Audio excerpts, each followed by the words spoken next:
And he fell asleep and he was snoring loudly.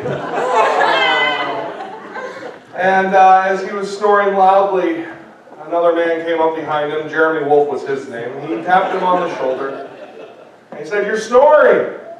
And Tony said, I know, I'm sorry. I'm busy 6 days a week. I work hard. I try and honor God in all that I do. I'm giving my all and doing everything I can day in and day out. And I know that one day a week I'm supposed to set aside for God and be here in church. And I'm just exhausted. And Jeremy says, no. You're snoring and it's waking the rest of us up. Today we are talking about the Sabbath. We are talking about this day that God has asked us to set aside. We're glad that you are here. We're going to begin winding up. We're condensing a lot more of the second half of the book of Exodus because a lot of it's about tabernacle furnishings and what the rabbi wears, and we're going to kind of condense some of what we're doing here in the second half of the book of Exodus. And so we'll actually be finishing up the book of Exodus next week. But we're going to look today at this major theme that God has for His people of how to set them apart and make them different than the nations around them. He wants them to be different. He wants them to be called out. He wants them to look different than the people around them. And so we're looking at Exodus chapter 31. And Sarah read for us. "And the Lord said to Moses, you are to speak to the people of Israel and say, above all." Now I want you to take note of that. There's a lot of laws listed already by this point in Exodus. Lots of laws have been listed, including the Ten Commandments. Okay? And so for God, after giving the Ten Commandments, after giving so many laws about how things are supposed to work, and after talking about different holidays, and talking about how they're supposed to perform worship, and after talking about all these things, He says, above all. Something important is about to be said here. "Above all you shall keep my Sabbaths. For this is a sign between me and you throughout your generations, that you may know that I, the Lord, sanctify you." What's that say about the nature and character of God? That above all, above those 10 commandments written on stone, above all these things, that God says, take a day off. You need rest. Think about it for a second. You have this activity that just is haywire in their lives. And God says to Moses, you have to tell them, take a day and make it special. Take a day and set it aside. Take a day and make it for me. And God's very serious about this day. It's going to escalate. You need to take a day off and do nothing. You need to rest. Stop your toil. Stop your busyness. And remember that I am the Lord your God. And when I said it escalates, look at verse 14. Look at verse 14. "You shall keep the Sabbath because it is holy for you. Everyone who profanes it shall be put to death." Okay, the Sabbath is important. So important that God is willing to say, if you profane it, if you're going to abuse it, you're put to death. It took a hard turn, didn't it? For God to go to that place so quickly. You're going to take a day off or I'll kill you. That's what we read there. Something is going on here that's very, very serious to the heart of God. He cares about us, and He cares about this day off, this day devoted to Him, where we get out of the monotony and out of the grind and out of all the things that keep pulling us in. A day devoted to Him. How serious is this moment of rest to the Lord, that the punishment for being disobedient is death? Think about how different that is from the way we think. Because as busy as their lives were, we own busyness, don't we?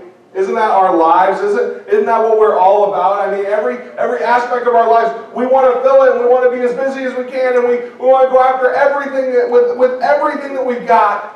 We want our kids to be in every sport that there is, and every chance, and every group, and every club, and we want them to attack and be able, and we're going to drive them to every one of these events. We're going to work as hard as we can and put in as many hours at the office as we can and do everything we can to get ahead. And everything about us is about being busy. And here God comes along and says, you need to take a time off. Can you imagine? Can you imagine if your boss got mad at you for going in on Sunday and said, no, you're not allowed to be here? No, we get rewarded for extra time, for long hours, crazy activity. It's championed to the detriment of our souls. Give it all. Go, go, go. God says, because you have bent towards self-reliance and are prone to forget my goodness and grace, you're going to take a day off each week and stop everything. And you're going to remember that I am the one who has delivered you. That you didn't do this by yourself. That you didn't get this great nation by yourself. But that I have given it to you. I am the one who provides for you. I am who I am. And He gives us the Sabbath.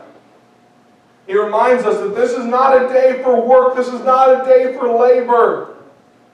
This is a day set aside special.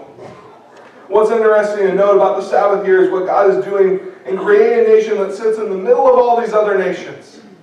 You're going to look different than the people around you, and it's true for us today. If you take that time and you set apart that time, you're going to see that you look different than the world around you. You look more like the world that was built by our Creator. Because even our God, He created in 6 days, and on the seventh, He rested. Rest is important. He's revealing to the other nations that He is the great provider and protector by letting His people rest. By having a moment, a day each week where they rest. You know how terrible our hearts are? We can even take something like rest and make it legalistic. And in fact, by the time Jesus comes around a few thousand years after Moses, that is exactly what was done. As the people had taken this law that where God said, I want you to just rest. Rest in me and rest in my presence. And don't go out and get into all the busyness of life. Rest in me. And by the time Jesus comes around, they have made it tedious. Luke chapter 13, starting in verse 10, Jesus walks into a synagogue, and we'll pick up the story from there. Now he was teaching in one of the synagogues on the Sabbath. And behold, there was a woman who had a disabling spirit for 18 years. She was bent over and could not fully straighten herself. When Jesus saw her, He called her over and said to her, Woman, you are freed from your disability. And He laid His hands on her, and immediately she was made straight, and she glorified God.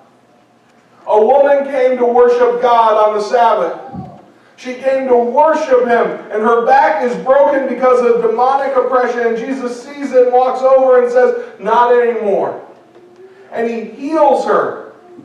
He heals her right then and there, and she straightens up and glorifies God. And remember that the Sabbath is there to remind us of God's power and how He is in control and He is the one taking care of us. That's why it's there, to remind us that He is the one who takes care of us.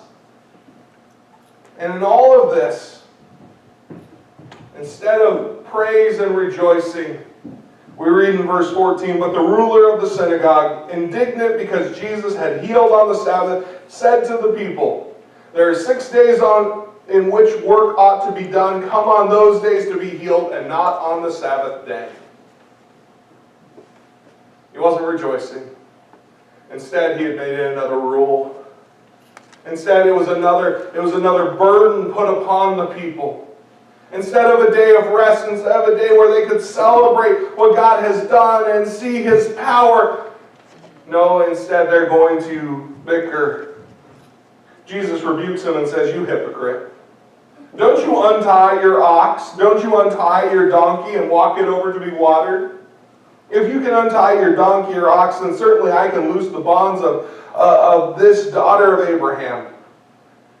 The high priest had missed the point. as we often so do. Things that were meant to be life-giving and orient us around the presence and power of God, things that were supposed to give us life, are now sucking them out. We've replaced them with rigid religiosity, and that's emptied us of God's Spirit. And we begin to make weak, foolish arguments like the one that this leader of the synagogue did.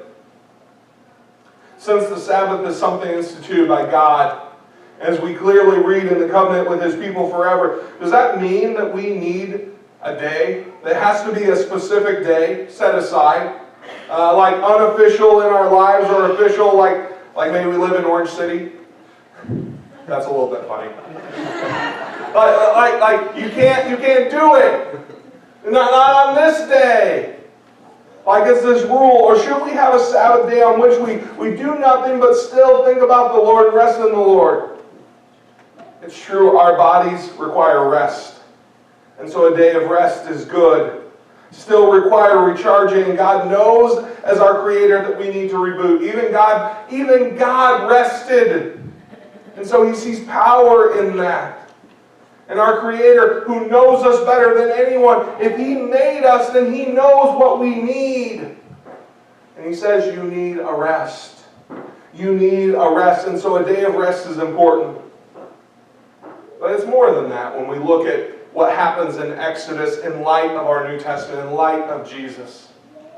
Because some of the things that we've skipped over here are talking about the temple, or in that day, the tabernacle. Talking about the tabernacle and its furnishings, talking about the high priest and his garments. And what we see throughout the book of Exodus is that Jesus replaces these things. Jesus becomes the true tabernacle. Jesus becomes the true temple. In fact, Jesus, speaking of Himself, talks about the temple, and He says, tear this temple down, and in 3 days I will build it up again. This is one of the charges that's laid against Him when they decide to crucify Him. Is He said, tear down the temple, and He'll build it again in 3 days. He was talking about His body. See, Jesus is the true temple. They spent so much time in how to worship God and making a place where God could be amongst men and making this tabernacle where He could be on earth, and Jesus fulfills it.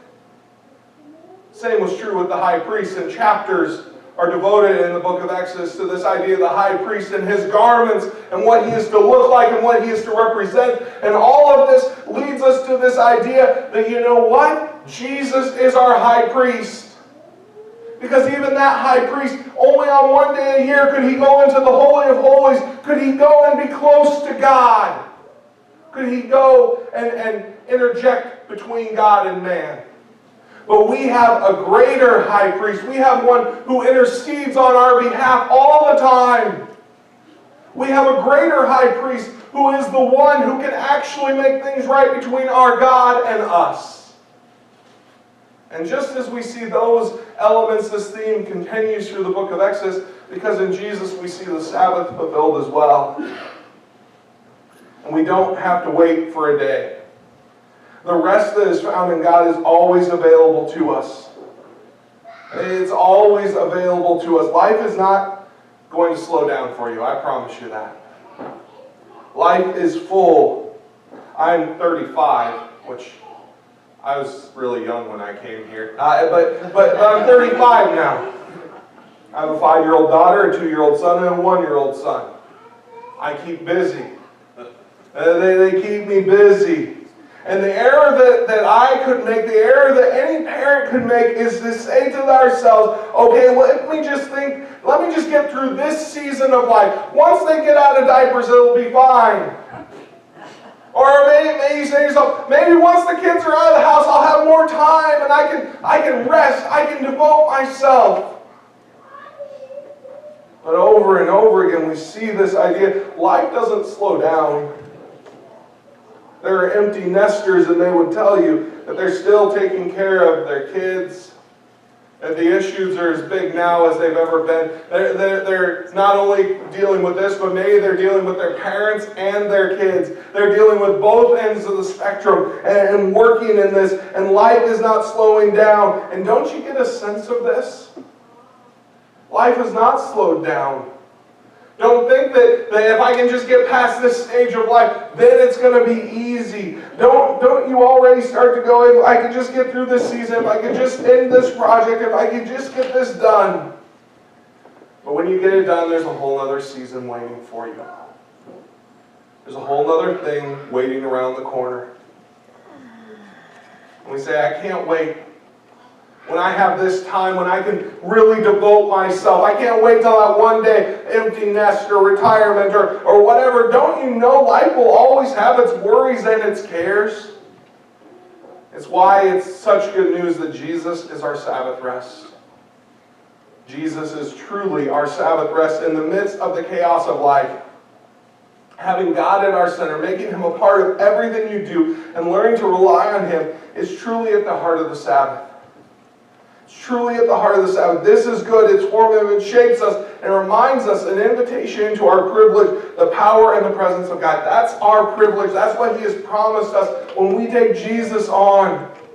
So we have the power and presence of God. It's not in the tabernacle. It's not through a high priest.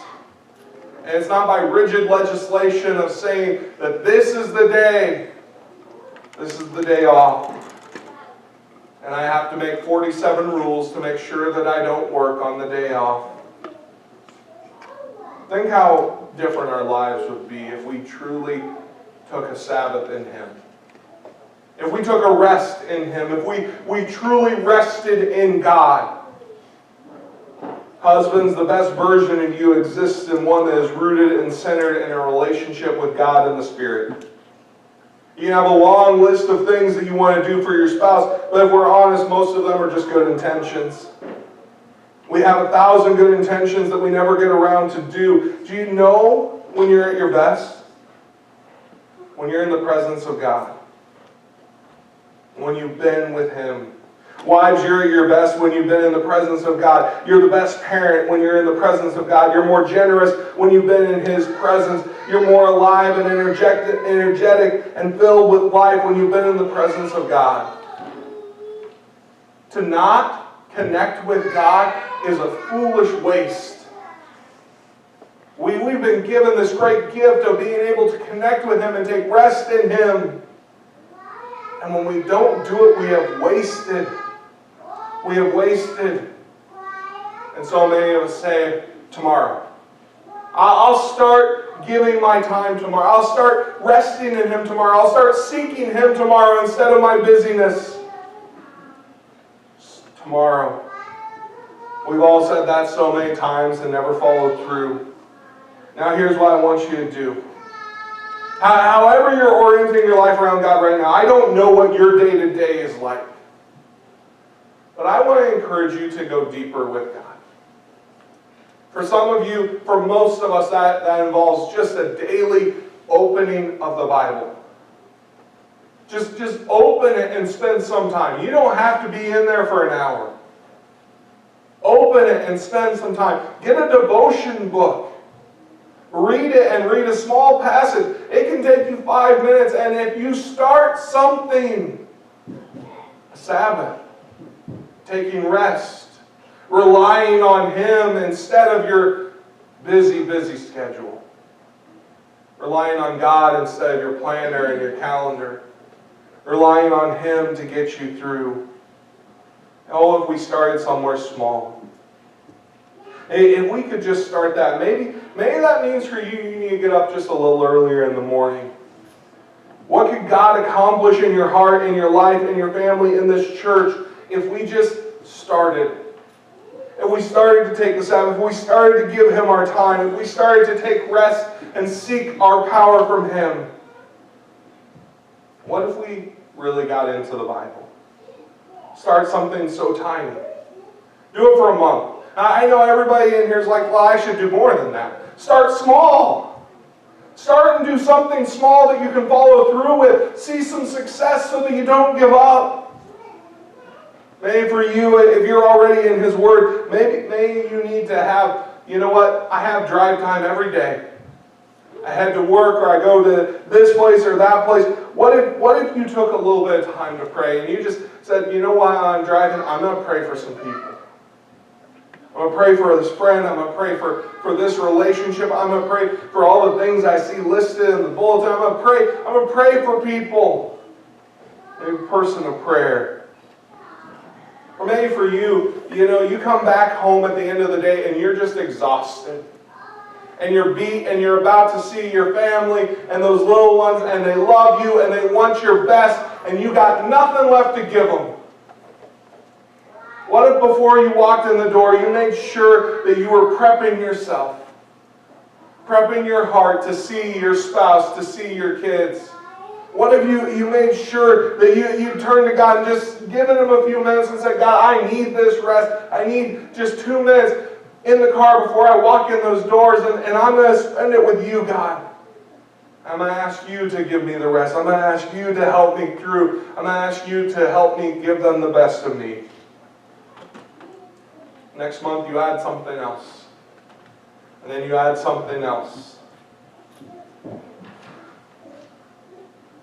In today's day and age, everything happens immediately. Information is passed so quickly. We think of life in terms of seconds. Nobody pays attention to decades. Everything happens in tweets and posts and short snippets. That's not how God shapes us. Right now, you don't have to jam it all in. Right now, take it little by little. Give Him this day. Give Him His day, but more than that, make sure that He is a part of every aspect of your week. Make sure that He is there with you in your hard times. Make sure that He's there with you when things are going good. We look at this passage of Scripture today, and God says, honor my Sabbath. And He says, if you don't honor the Sabbath, I'll put you to death. And it is because not to honor the Sabbath is to put ourselves to death. See, honestly, that's what happens. Is if you don't take the Sabbath, if you don't take the rest, you're putting yourself to death. God doesn't have to do it because you've already done it to yourself. Jesus says in John 15, apart from me, you can do nothing. The good fruit that our hearts desire to bear, that we want our lives to produce, is found in abiding with Jesus. A day in, day out. Jesus gives us an invitation to walk in life with Him. You can do this, on your drive to work. You can get up a little early. You can, before you walk into your home, make that decision that you're going to give your kids, that you're going to give your spouse your best, all of your love. That you take time and you rest. You can do this and your life will be more vibrant.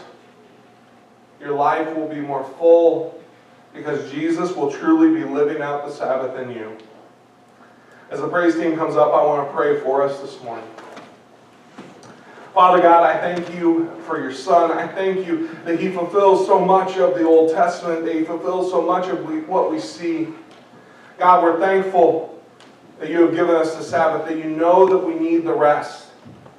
And God, it is our prayer that we would seek you not just on one day a week, but throughout the week as well.